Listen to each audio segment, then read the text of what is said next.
Saya sudah sampai kepada satu kesimpulan bahwa PKB ini apes, PKB ini kualat gitu ya. Dan Gregorius Ronald Tanur ini adalah anak dari politisi Partai Kebangkitan Bangsa. Dan setelah saya baca kronologinya, membaca banyak sekali pemberitaan di media, saya semakin yakin bahwa ini PKB apes dan kualat gitu. Karena di tengah persiapan kita menjelang pendaftaran Capres-Cawapres yang tinggal beberapa hari lagi, tiba-tiba muncul kasus ini. PKB Edward Tanur. Saya memberikan apresiasi yang sangat tinggi kepada fraksi Partai Kebangkitan Bangsa di DPR RI yang langsung menonaktifkan Edward Tanur. Yaitu kasus pemukulan, penganiayaan sampai kemudian membuat korbannya meninggal dunia. Dan ini dilakukan oleh anak anggota DPR RI dari Partai PKB. Mohaimin Iskandar sebagai Ketua Umum PKB harus menertibkan anggotanya agar semua anggota. Ketika ada anak anggota DPR RI dari Partai PKB melakukan tindakan yang seperti ini, maka otomatis yang akan terdampak ke depan adalah PKB.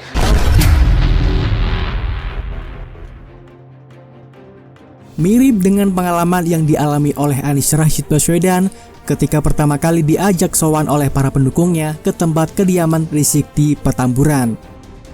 Saat itu terlihat wajah Anies bermuram durja, tidak tampak keceriaan di wajahnya, seolah Anies mengalami kegalauan yang mendalam. Entah apa yang dipikirkan sehingga keresahan mengenang di wajahnya. Mungkin apa yang dialami Anies dilatar belakangi karena dirinya merupakan bagian dari Civitas Akademika dan seorang intelektual, sehingga agak sedikit shock dan merasakan keterasingan berada di tengah kerumunan massa dengan suasana yang baru dialaminya. Suasana hati itulah yang kemarin dirasakan oleh Ketua Umum PKB Mohaimin Iskandar atau Muiz, yang tidak bisa menutupi keterasingan dirinya seperti yang pernah dialami Anies ketika pertama kali bertemu dengan sang Imam Jumbo yang pentolan ex FPI itu. Memang, Muiz adalah orang yang dibesarkan dalam tradisi kultur Islam Jawa yang sarungan, berbeda dengan nuansa gurun pasir dengan tradisi long dress dan penutup kepala seperti Abu Nawas. Jangan karena bicaranya enak, mulutnya manis, mukanya ganteng, itu dipilih. Pres yang memainkan politik identitas seperti di Pilgub lalu itu omongan buzzer. Kenapa malah Cak Imin menyebut Gus Yakut itu sebagai buzzer? Jangan asal begitu, harus dilihat dulu track recordnya. Lo ingat loh, konstituen PKB itu mayoritas Nadliyin, wong NU kabeh. Yang paling bertanggung jawab apakah pemilu itu nanti berjalan dengan baik atau tidak adalah aktor-aktor politik. Dan kita semua tahu toh Gus Yakut masih ketua GP Ansor, juga jadi Panglima Banser. Dalam pengertian Anies Baswedan lemah sekali di Jawa Timur dan Jawa Tengah. Pertama-tama bagaimana kelakuan mereka di dalam berkompetisi, itu yang paling menentukan. Nah, tindakan PKB yang mau memberi sanksi itu sama saja mau menjatuhkan diri ke lumpur, Mak Biur. Asal bukan Cak Imin yang jadi wakil presiden. Saya menerima berpasangan dengan Mas Anies Baswedan. Susah, ya bagi kami susah. Kalau ada aktor yang main rusak-rusakan ya jangan dipilih gitu aja. Menurut saya sih harus begitu. Tapi tak lama semua itu akan berjalan normal seperti biasa. Berdasarkan pengalaman yang pernah dialami oleh Anies, yang pada awalnya canggung dan tahap selanjutnya menjadi gandrung. Maksudnya cenderung menikmati dalam memainkan politik identitas. Yang aneh adalah pertemuan ini dikatakan tidak memiliki kaitan dengan politik. Padahal tanpa harus berkilah seperti itu pun orang sudah bisa menebak unsur apa yang terkandung dalam pertemuan itu. Apa iya, pasangan bakal calon presiden dan pasangan yang sowan ke tempat kediaman seseorang yang pernah menyerukan politik identitas berketuhanan tidak memiliki unsur politik, terlepas hal itu dilakukan bertepatan dengan acara pernikahan putrinya. Yang jelas antara yang datang dan yang disowani adalah para politisi. Pihak satu politisi yang dibackingi partai dan satu lainnya adalah politisi yang memiliki gerombolan sangat dibutuhkan partai. Cukup bisa dimengerti kalau mereka mengatakan tidak ada kaitan politik, karena mereka tidak menginginkan jika masyarakat luas akan menilai dan memprediksi bahwa mereka pasti akan menggunakan politik identitas. Di pemilu yang akan diselenggarakan dalam waktu dekat ini, dan masyarakat masih ingat betul bagaimana politik identitas yang diperankan oleh gerombolan ini telah membuat Pilkada DKI Jakarta atau Provinsi Ibu Kota menjadi pilkada paling brutal sepanjang sejarah, sehingga meninggalkan residu yang sangat mendalam dan menyakitkan. Saya sudah sampai kepada satu kesimpulan bahwa PKB ini apes, PKB ini kualat gitu ya.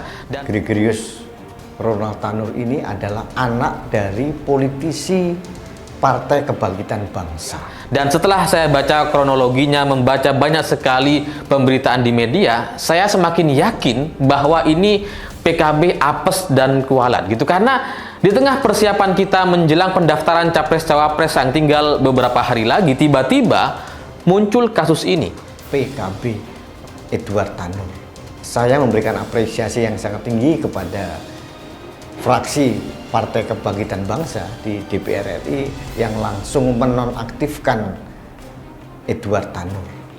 Yaitu kasus pemukulan, penganiayaan sampai kemudian membuat korbannya meninggal dunia. Dan ini dilakukan oleh anak anggota DPR RI dari Partai PKB. Mohaimin Iskandar sebagai Ketua Umum PKB harus menertibkan anggotanya agar semua anggota.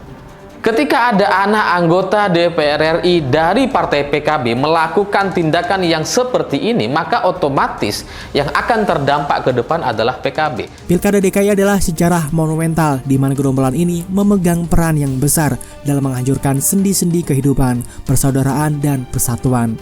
Pertanyaan kemudian, apakah sebagai putra bangsa yang cinta damai, kita merelakan begitu saja politik identitas dipraktekkan dalam skala yang lebih besar? Dengan stabilitas negara sebagai taruhannya. Saat ini saja Rizik sebagai imam jumbo telah melakukan agitasi yang bertujuan memprovokasi massa di masjid-masjid dengan menyebarkan hoax yang isinya disomat ditangkap karena mendirikan dapur umum di Rempang dengan maksud mendestruksi kepercayaan masyarakat kepada pemerintah yang bertujuan memberikan jalan agar pasangan Amis atau Anies Muiz menjadi pasangan favorit sehingga bisa memperoleh dukungan lebih luas lagi. Sadarkah Muiz bahwa langkah yang dia lakukan sangat berbahaya bagi NU sebagai organisasi di mana dia berasal, terlebih lagi bagi keutuhan bangsa? Prestasi apa yang bisa dibanggakan dari Anies Rashid Baswedan selama ini, sehingga mau mengorbankan marwah NU dan partainya sendiri? Saat ini Mohaimin Iskandar atau Muiz sedang menggali lubang untuk diri dan partainya sendiri sebagai seorang yang dilahirkan dari keluarga di mana tertanam nilai-nilai agamis, seperti tak membekas sama sekali dalam tindakan yang dia lakukan. Apakah hal ini merupakan balasan atas kedurhakaan yang dilakukan terhadap pamannya sendiri yaitu Gus Dur? Yang demi bisa menguasai PKB, dia berani bahkan tanpa ragu-ragu berlaku khianat terhadap pamannya sendiri, yang mana banyak orang mengenal pamannya sebagai presiden paling humanis yang pernah dimiliki bangsa ini. Saat ini apa yang dilakukan Muiz seolah sedang menjalani pengadilan yang kasat mata. Cepat atau lambat, Muiz akan dan harus membayar atas apa yang sudah dilakukannya. Hari pembalasan tengah membayangi, mengunci setiap aktivitas Muiz yang sepertinya telah dia rasakan melalui naluri yang dimilikinya. Hal ini terlihat pada raut wajah yang menampakkan kegelisahan ketika menyambangi kediaman seorang tokoh di Petamburan. Sementara di alam malaikat, nenek moyangnya seolah tengah bercengkrama, menyesali perbuatan anak cucunya yang sedang menanti kualat.